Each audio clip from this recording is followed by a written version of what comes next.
don't change our plates every morning, just so you know. It'll be the same plate when you come talk to us later. That's fine. U.S. citizen, former fucking country. You want to come at us? You want to come at us? I say go get yourself some lunch, big boy. Go ahead. Out of the car. Get out of the fucking car. Get out of the car. Oh!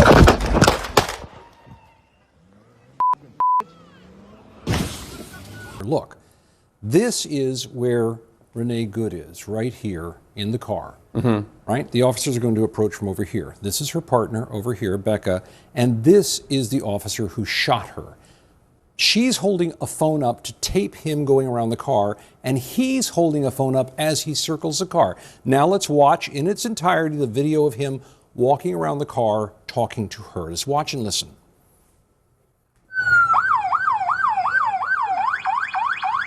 That's fine, dude. I'm not mad at you. Show your face. I'm not mad at you. That's okay. We don't change our plates every morning, just so you know.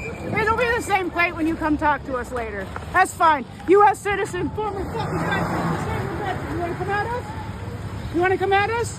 I say go get yourself some lunch, big boy. Go ahead. Out of the car. Get out of the car. Get out of the car. Oh! Now, you can sort this out to your own mind. Just watch it. Let's go through it again, though, as we point out some things here that are worth noticing in all of this. As he's walking around here, this is where she's talking to him. He seems to be smiling. You can take her delivery any way you want to. He circles around the back here.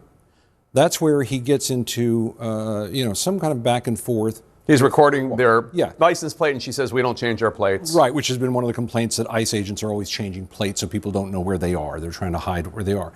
Then he starts coming around the front of the car here. This is important here because look at this. As she's going back this way, look at this guy coming up here. You'll see in a little while how they all come together. But he goes circling around.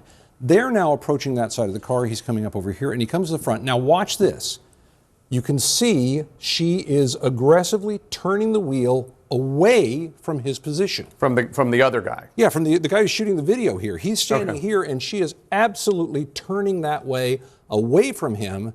Then the video goes forward, and now the shots ring out, and the rest of it happens. If we put it into a split screen, it's even easier and better to see this way. Look, there he goes around the side of the car. This is when he's already talked to her. He's coming around to the other side. Now, this is the video of what's happening simultaneously. As he's circling around, and it's a little hard here, but we'll try to make sense. Now, look, these officers are out, and they're starting to approach. That's back here, behind her. So she's got her back to this happening on the other side of the car. You move forward a little bit more, and they come into sight, and now she's over here trying to get into this side of the car while the officer is trying to yank open the driver's side of the car.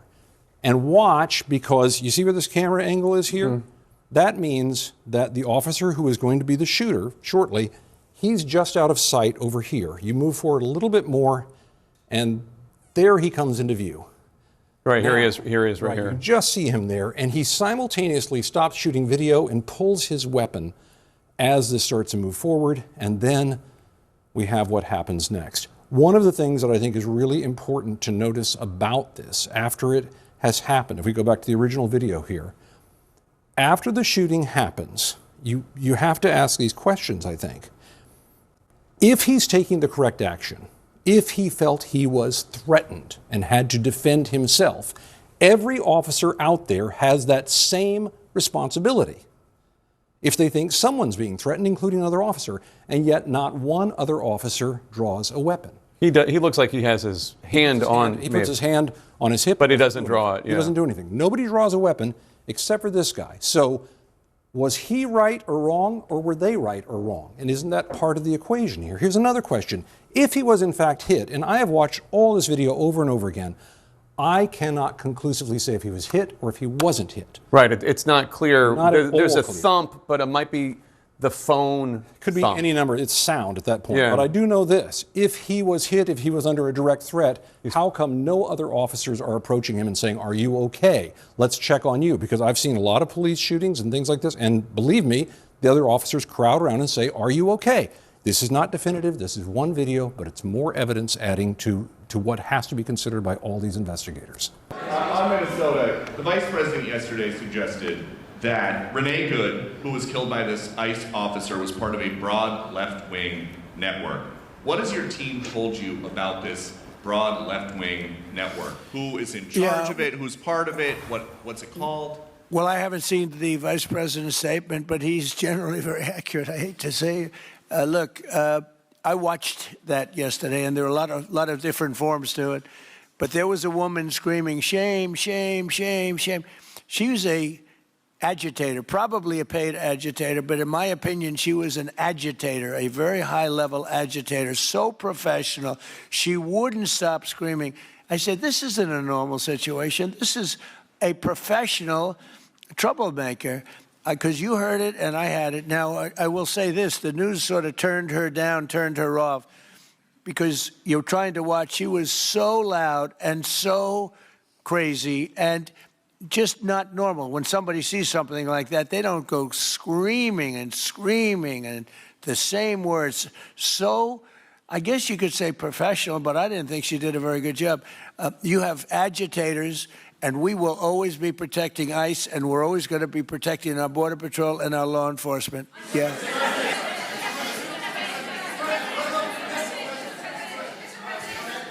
Go ahead. On Minneapolis, Mr. President, I have a follow-up for you. The state officials there have said that the FBI is not sharing evidence with them. Typically, they would conduct a joint investigation, as you know. Do you believe that the FBI should be sharing evidence with state officials in Minnesota? Well, normally I would, but they're crooked officials. I mean, Minneapolis and Minnesota, what a beautiful place, but it's being destroyed. It's got an incompetent governor, fool. I mean, he's a stupid person. And it looks like the number could be $19 billion stolen from a lot of people, but largely people from Somalia. They buy their vote. They vote in a group. They buy their vote. They sell more Mercedes-Benzes in that area than almost. Can you imagine you come over with no money and then shortly thereafter you're driving a Mercedes-Benz? 大家好，我是主播周玉琴。很多的朋友告诉我们，太阳星全效克菲尔益生菌帮助了睡眠品质。原版的太阳星全效克菲尔益生菌。它添加有超级食物羽衣甘蓝，健康再加分。而有睡眠困扰的朋友们，赶快选择蓝色包装这一款晚安加强版，绝对是更有感。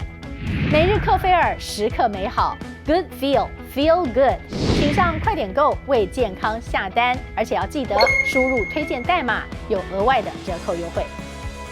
太阳星全效克菲尔益生菌基础版、晚安加强版，新包装改版，内容不变，抽取更方便。要吃就吃最好的。